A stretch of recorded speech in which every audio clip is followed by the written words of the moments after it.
TWR Монгол байгууллагын найдвар доторх эмэгтэйчүүд хөтөлбөр танд хүрч байна. Бид бол Бурхны сайн мэдээ болон Есүс Христийн найдварыг түгээж буй найдвар доторх эмэгтэйчүүд.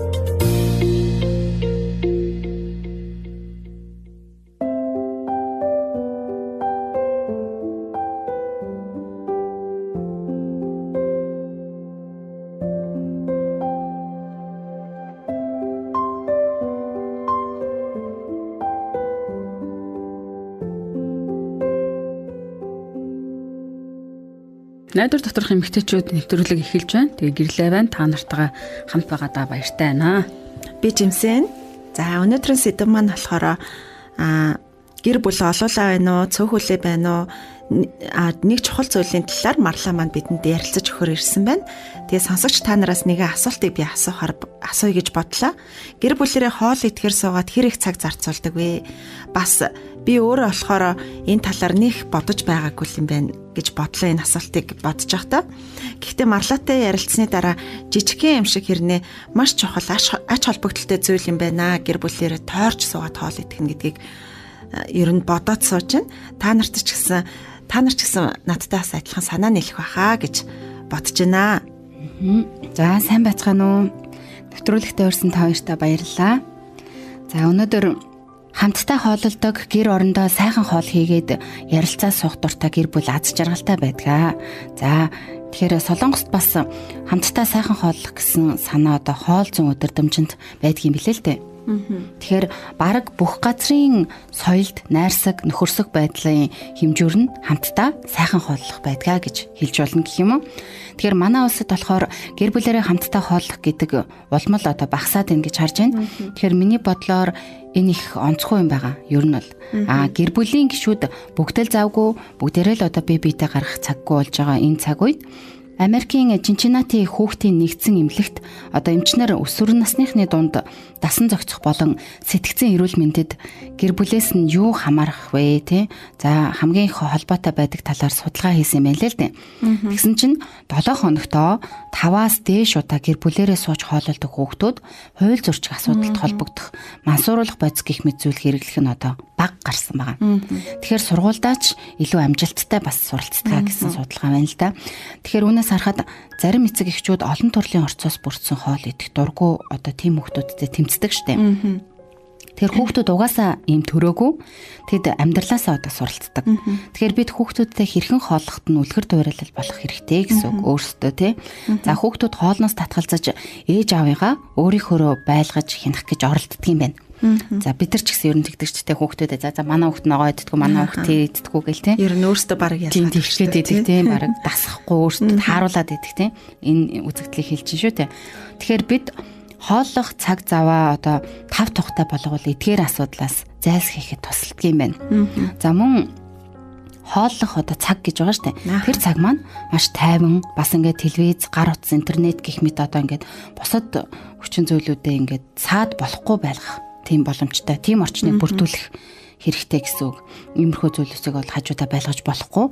За ялангуяа идэд сурж байгаа бага насны хүүхдүүд хооллоход энэ бол маш чухал.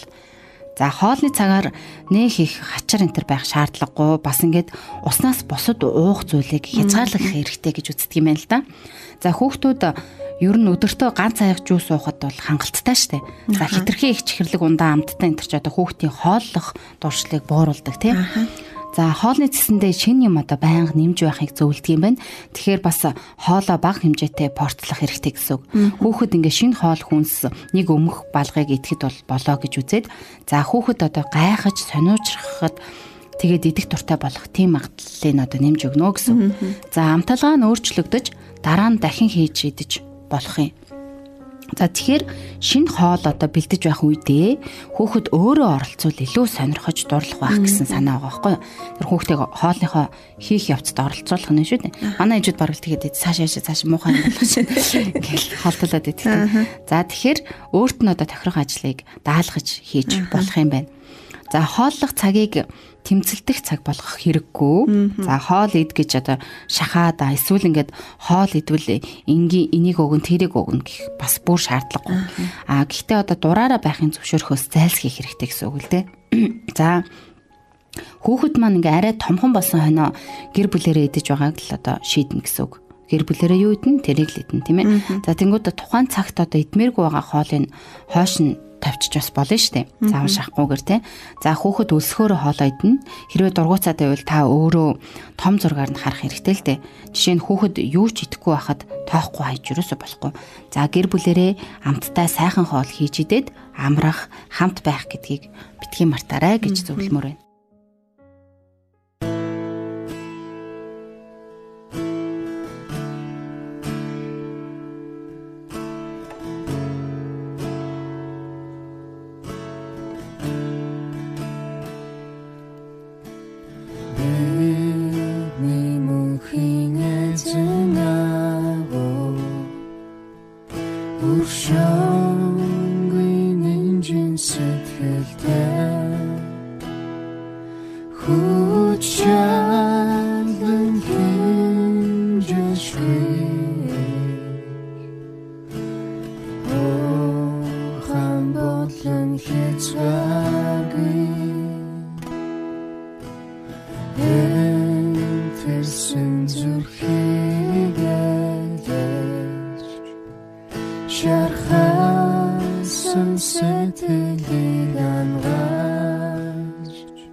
Сонсогчдоо найдвар доторх эмэгтэйчүүд хөтөлбөрийг сонсож байна. Тэгэд марлаа маань өрх толгойсон ээж аав хүн одоо ер нь ямар асуудлуудаа хэрхэн даван туулд гэж бидэнтэй хуваалцахаар ирсэн байна.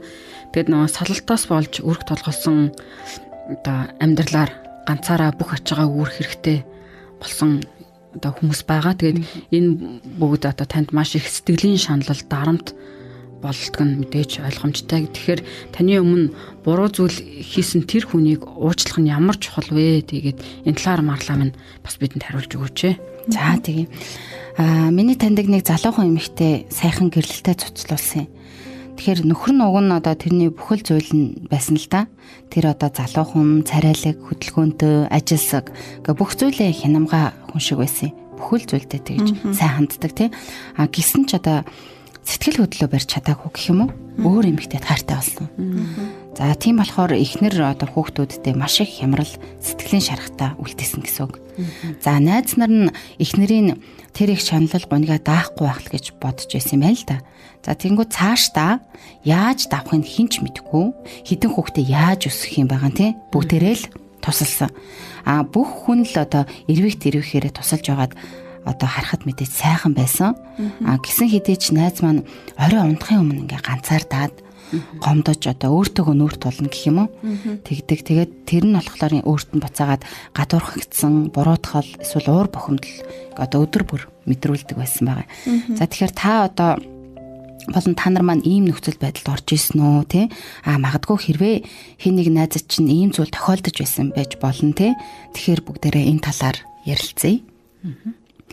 За тэгэхээр одоо чиний босгосон бүтээсэн чинь нурчглаа л гэсэн үг шүү дээ. Нэг өснө гэр бүл салалт гэдэг бол тийм. Чи гав ганцаараа үлдчихэд байна. Одоо юу хийх вэ тийм. За тэгэхээр хүмүүс болохоор ингэдэг уурлна, ашигчна, салсан хүн рүүгээ дайрч давшлна. Зарим нь юу ч болоогүй мэт одоо дүрсгэж амьдрна. Эсвэл ухрна, зогтно, хаяг адарсаа хэлэхгүй одоо нүгэд явчих бас болно. За эсвэл амьдралын бүтлгүүтэлтэй одоо хугарч амьдралаа ингээ бүр их асуудлаар дүүргэж болно. Буруутай юм шиг санагдаад уур бухимдлаад хүүхдүүдтэй бүр гаргаж эхлэх ч үе байна тий. За зарим хүмүүс өөр тохиолдсон болгоныг бодохгүй тулд ингээ цаг завгүй ажилдаг. Олон хүн ингээ хариугаа авах ямар нэг боломж бодож эхэлдэг юм байна л та. За тэгэхээр сэтгэлийн шархаа мартахын тулд арай хууж мансууруулах бодис хэрэглэж байгаа эмэгтэйчүүдийг одоо харж байсан. Тэгэхээр найзын маань нөхөр хаяад явсны дараа би одоо ингээ унтаад дахин сэрмээргүй байна гэж хэлжсэн байхгүй найз маань. Тэгэхээр амьдрал нуран унтахад хүн одоо уйтгар гуниг уур айцаасаа болж цочролд ороод хэвийн байдлаа алддаг гэсэн үг. За гэхдээ үнэндээ бол амьдрал бол үргэлжилсээр л байгаа тийм үү? Энийг бас хүлээн зөвшөөрөх хэрэгтэй. За цагийг зогсоох ямар ч арга байхгүй. Мэдээж зүрх сэтгэлийн шарах болон ялангуяа энэ төрлийн травмаг бол эмчлэх хурдан арга байхгүй шүү дээ. Тэгэхээр гисэн хідээч өөрийгөө байна уу нөхөрчинч байна уу одоо хинч байсан те чамааг сайн биш энэ төр гэж хэллээ ч гэсэн бурхан бол тэгж бодохгүй. За бурханы нүдэнд чи үн цэнтэй зохистой хүн шүү дээ. Хин нэгэн хүн чиний амьдралаас явах үед бурхан чамааг хизээж орхихгүй гэдгийг бол мэдэж аваасай гэж бас би хувьдаа хүсэж байна. За тэгэхээр Библиэд бурхан хэлэхдээ би чамааг хизээж орхихгүй хизээж мартахгүй гэдэг. Тэгэхээр түүнээс зүгтах хэрэггүй. Бурхан руу эргэж тусламж аваарай. Чадхаар байвал бурханы үгийг унших хэрэгтэй. За хэрвээ чадахгүй байвал найз нар гэрэхнийхээ хин нэгнээр уншуулаарай. Бурхан чиний нөхрийг буцаагаад аваад ирнэ гэж би яг хэлэхгүй. Үгүй ээ, бурхан ч тэгж хийхийг сонгохгүй байх. Гэхдээ Библиэд бурхан салалтыг үзэн яддаг гэсэн байгаа. Тэгэхээр бурхан чиний талд одоо байх болно гэсэн үг шүү дээ. Тэр чамд тав тух амар тайвныг одоо зүрхэнд чинь өгөх болно гэж ойлгож байна. Тэгэхээр Библийн еврейд бол ингэж хэлсэн байдаг. Өшөө авалт бурханых гэсэн байгаа. За өөрийнхөө гараар шудраг ёсыг тогтоох гэж оролдох хэрэггүй. Бурханы ариун сүнснээс өгөгдсөн хүч чадалд найдаж болно. Залбираад өөрт байгаа нөхцөл байдлаа бурханд өгөөрэй. Бурханд итгэвэл тэр чамааг бузар муугаас гэтэлгэх болно гэж бичсэн байдیں۔ За тэгэхээр одоо яг боддоор чи юу хийж чадах вэ? За хэрвээ та ингээд хүүхдтэй өрх толгойсон ганц бие хийж бол хийх ёстой маш олон зүйл одоо мэдээж байдгийг анхаарах хэрэгтэй. За цагаа зохицуулах, мөнгөө ухаалгаар зарцуулахад хамгийн түрүүнд суралцах хэрэгтэй. За бүх зүйлийг ганцаараа хийж чадахгүй, тийм болохоор хүүхдүүдийн бүх зүйл нь байж чадахгүй гэдгээ бас хүлээн зөвшөөрөх шаардлагатай. Тэгэхгүй бол одоо өөрөө сэтгэлээр унаж чадахгүй байгаа даа тийм ээ. За хийхгүй үлдэж болох зүйл юу вэ гэдгийг бас шийдэх хэрэгтэй. За заримдаа зогсож сурах хэрэгтэй. Хийж чадахгүй байгаа зүйлийн төлөө өөрийгөө юусоо буруутгах хэрэггүй. За тэгээд төвлөрч сууж байгаад хийх ёстой хамгийн чухал зүйлээ хамгийн түрүүнд тодорхойлох хэрэгтэй гэж хэлмээр байна. За бусдаас туслалцаа гуйх хэрэг мэдээж гарна. Тэгэхээр найдвартай туслах тийм хүмүүсийг олох хэрэгтэй. Мөн одоо танаа гэрийнхэн бол найзууд магадгүй пастор ч байж болох юм тийм ээ. За татгалзах ёстой нэг чухал зүйл нь өнгөрсөндөө амьдраад байх вэ. За мөн сэтгэл хөдлөлөө удирдахад суралцах хэрэгтэй. Эднэр одоо тийм ч амархан бол мэдээж биш л те. Гэхдээ найз нөхөд гэрийнхэн чинь эргэн тойрных нь одоо танд туслана гэдгийг бас бодох хэрэгтэй. За хин нэгэн хүн чиний өмнө ийм хэцүү зүйл хийсэн үед хорсох, үзэн ядах их амархан мэдээж. Гэхдээ үзэн ядалт чиний баяр хөөргийг хулгайлж зүрх сэтгэлийг чинь мэрдэг. Энийг ойлгосоо гэж хүсэж байна. За ер нь тэгээд эцэст нь уучлахыг л суралцах хэрэгтэй. Салсан нөхрөө та хизээч мартахгүй л дээ. Мэдээж одоо энэ хүүхдүүд чинь байгаа юм чинь байнга санагдуулна. Тэгэхээр тэр хүн мөнхөд одоо таны амьдралын нэг хэсэг байх болно гэдгийг хүлээн зөвшөөрөх хэрэгтэй.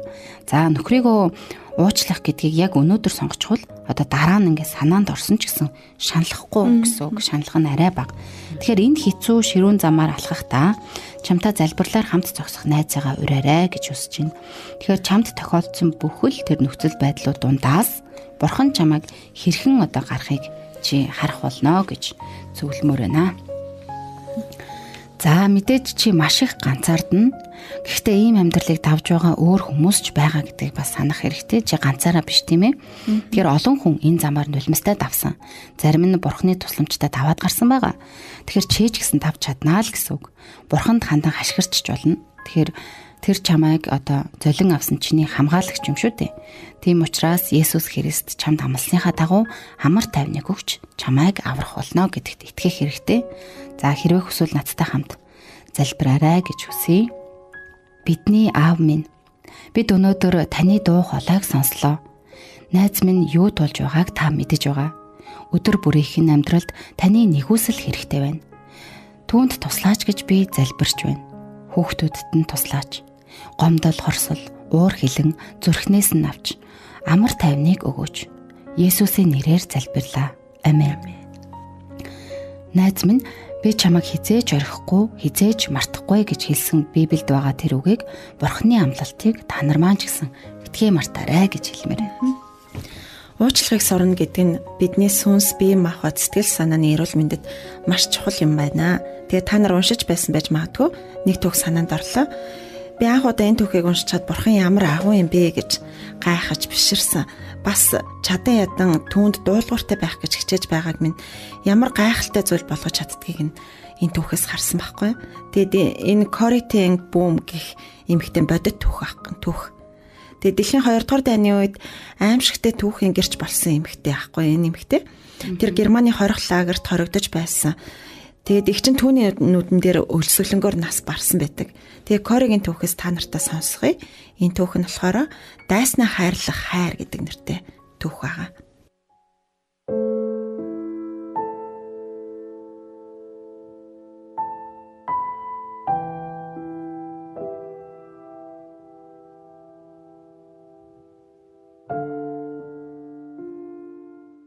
Энэ бол Мюних хот дахь сүм. 2 гартай хүрэн бүрх малгайгаа барьсан саарл хүрэмтэй, халзан толгойтой махлаг эрэгтэй хүнийг би харлаа. Миний ярьж үлсэн өрөөнөөс хүмүүс гарч хойно байгаа хаалга руу модон сандалнуудын хажуугаар өнгөрч байв. 1947 он би Голландаас Германд ирчихэд байлаа. Дайн дуусаад ялагдчихад байсан тэр үед би уучлалын талаар өгсөн Бурханы мессежтэй хамт ирээд байсан юм. Тэр гашуун цаг үед тэр чигээрээ бөмбөгдүүлсэн газар нутагт тэдэнд өөрийнхөө дуртай бодол санааны зураг өгөх нь тэдэнд маш их хэрэгтэй байсан нь үнэн билээ. Голландчуудын хувьд далай тэнгис гэдэг оюун бодлоос хол биш. Би тэр тэнгист уучлагдсан гэм нүглүүд хаягдсан гэж бодох дуртай. Бид гэмээ гэмшвэл гэж би хэлээд Бурхан түүний чинь хамгийн гүн далайд үрд мөнхөд хаях болно. Тэгээд бичээсээс энэ үгийг би олж чадахгүй ч гэсэн Бурхан тэр газарт загасчлахыг хориглоно гэж бичнэ гэдэгт би итгэдэг гэсэн. Баяр хөөр тодорсон царайнууд над руу харж итгэж хараахан чадахгүй л байлаа. 1947 онд Германд ийм яриануудын дараа ямар ч асуулт асуудаггүй байлаа. Хүмүүс чимээгүй босч юм хумаа аван өрөөнөөс чимээгүй гарч байлаа. Тэгээд хүмүүсийн өөдөөс сүрэн зүтгэх тэр эрхтийг харсан юм. Хүрэн малгай, гадуур хувцс зэргийг хальтаарчаад цэнхэр дөрөмт хувцс, гавлын ясны дор хүндсэн яс зөрүүлсэн зурагтай. Сарвчтай малгайг нь харав. Миний санаанд цахилгаан цахих шиг л орж ирсэн дүр зураг. Нүд гэлбүүлсэн хурц гэрэлтэй асар том танхимд, гол дунд нь овоолсон хуучин даашинз гуталнууд энэ хүний хажуугаар нүцгэн байгаадаа эвгүйрхэн алхах эмэгтэйчүүд. Өмнө минь бэхцийн алхах эгчийгээ олж харав. Хуниралдсан арьсны цаанаас хавирга нь ёрдож харагдахад Бетси чи ямар туранхай юм бэ гэж бодсон. Энэ бол Равенсбракийн хорих анги. Тэр урагш зүтгэж байгаа хүн нь хянагч. Тэр дундаа хамгийн харгас хянагч нарын нэг. Одоо тэр миний өмнө ирээд гар сарван Гайхалтай үг хуваалцлаа эмэгтэй. Бидний бүх гэм нүгэл далай тэнгисийн ёроолд байгаа гэдгийг мэдэх үнэхээр сайхан байна гэж хэлхийн сонслоо. Уучлалын тухай ятхан ярьсан би над руу сарвайсан гарыг атгахын оронд цүнхээ тас зуурчгаад байж байна. Тэр намайг яаж санах вдэ? Тэнд хэдэн мянган эмэгтэйчүүд байсан болохоор яаж нэг хоригдлыг санах вүлээ дээ. Гэхдээ би түүнийг санаж байна. Бүснээс нь арьсан ташуур зүйлттэй савчиж байдаг. Би нэг удаа хянагчтай улаан нүүр тулж байсан. Яг л цус минь царцах шиг болж үлээ. Та ярианда Равенспракийг дурдсан шүү дээ. Би тэнд хянагч байсан юм а гэж хэлэхдээ тэр намайг санаж байгаа янз алга. Гэхдээ тэрнээс хойш би Христэд итгэж болсон. Миний тэр гянданд хийсэн аимшигтай зүйлсийг Бурхан уучлсан гэдгийг би мэднэ. Таны ярианаас ч бас сонслоо эмэгтэй гэж хэлээд дахин гараа сарваж та намайг уучлах уу гэлээ.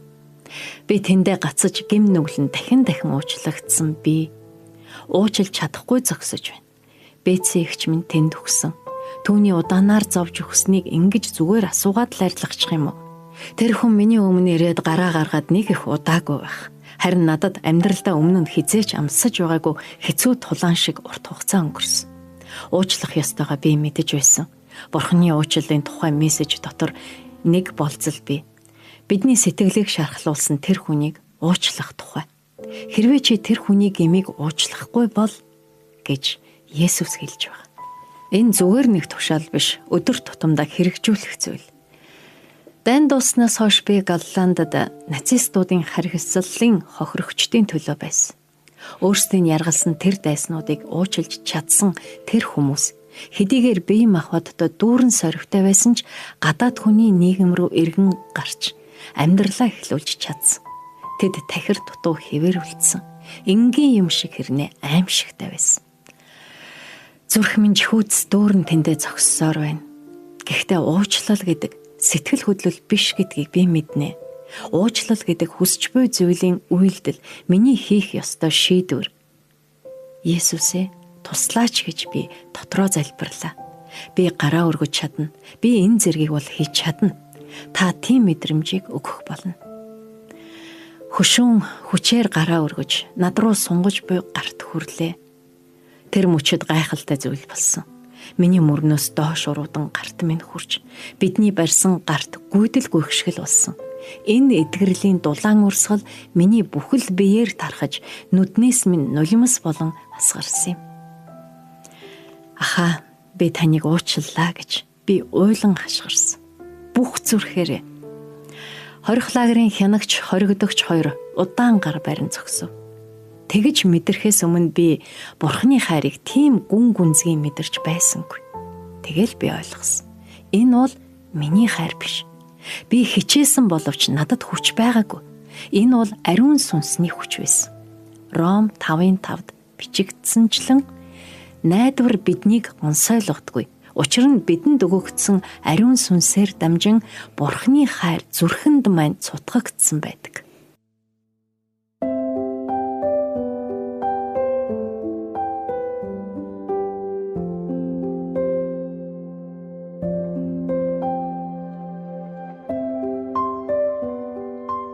Өнөөдрийн дугаар энэ түрээд өндөрлөх цаг болсон байна. Тэгээд бидэнтэй хамт байсан баярлалаа. Тэгээд өнөөдрийн нэвтрүүлэгт танд хүрсэн гэж найдаж байна. Таны амьдрал нөхцөл байдлыг сонсохыг бид маш их хүсэж байгаа. Тэгээд бас бидэнтэй холбогдоорой гэж бас хэлмээр байна. Сүүлчийн нэг санаа байна. Хэрвээ бид уучлж чадахгүй байсаар байвал уур бухимдал, бас хорсол зүйүтсэл, үргэлжилсээр бидний зүрх сэтгэл байсаар байна. Тэгэд биднийг тэр уур бухимдал, гомдол, зэвүүцэл маань царцаадаг. Амьдралын аз жаргалыг амсаж мэдрэхээ бүр болчихдог байгаа. Тэгээ бидний болон хайртай хүмүүсийн маань хүнд дарамтаараа, яг энэ хүнд дарамтаараа эргэн тойрныхоо хүмүүсийг бас бяцалдаг. Уучлал гэдэг бол бидний сэтгэл хөдлөл биш гэдгийг дахин хэлмээр байна. Өөрийг чинь гомдоосон, бас буруу зүйл хийгээгүй гэж хэлж тэр хүмүүс тэгж хэлж байгаа юм биш. Харин уучлал гэдэг нь Бурхан хүнийг хянаж бас харж байгаа гэдгийг мэдснийхаа үндсэн дээр үйлдэж байгаа дуулууртай байдал юм шүү гэж хэлмээр байна. Тэгээд хэрвээ Бурхан таны гэм нүглийг уучлсан бол та бас бусдыг бас уучлаасай гэж хүсэж байна. Тэгээд Библиэд бичээтэй түүний үгийг бас санаарай. биднийг гэмтнүүд байхад л Христ бидний төлөө өгсөн гэж Библиэд бичсэн байдаг. Тэгээ уучлалын хамгийн төгс жишээ бол энэ жишээ байгаа зү тий. За тэгээд нэвтрүүлэг маань энэ түрээд өндөрлөж байна. Тэгээд дараагийн нэвтрүүлгээрээ уулзцаая. Баярлалаа. Баярлалаа.